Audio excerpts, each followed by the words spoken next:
Je vais vous dire, jeudi dernier, je vous ai écouté comme tous les autres dans le débat sur la primaire. Et là, je vous ai écouté depuis le début, avec énormément de colère. Énormément de colère froide. Parce que quand on écrit combien de pages ? 1012.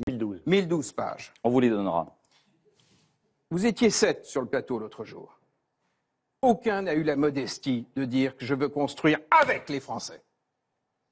Cette humilité, vous savez, vous faites partie de la France qui sait. Je vous ai écouté depuis le début. Vous avez raconté, je vais dans une gendarmerie ou dans un commissariat pour, moi, apporter la solution.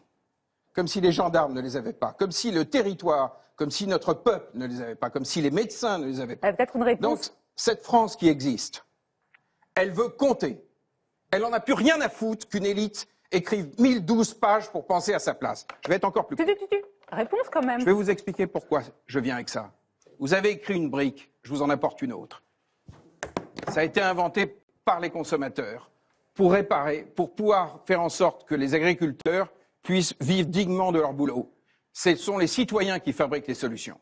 Tout ça, je me suis tapé les 1012 pages. Il n'y a pas un de nos programmes dedans. Il y a une approche technocratique d'un État centralisé qui se fout des territoires. C'est absolument irrecevable. Je précise il que n'y a ceux pas qui ont une regardé petite trace. le journal de 20h mardi savent de quoi il s'agit. Il n'y a pas une petite trace de main tendue pour co-construire. On entend votre colère, mais peut-être qu'il faut le laisser en Moi, j'entends votre colère, Alexandre Jardin, mais je la trouve profondément injuste. Ah bon ? Oui. Je vais vous lire des passages de votre texte. Profondément injuste. Vous me permettez, vous avez beaucoup parlé, je peux peut-être vous répondre. Je pense que tout le projet que je construis, toute la démarche qui a été la mienne depuis 2012 est une démarche d'humilité. Et la première déclaration que j'ai faite lors de ce débat, c'est dire que j'avais été impressionné par les Français depuis 2012.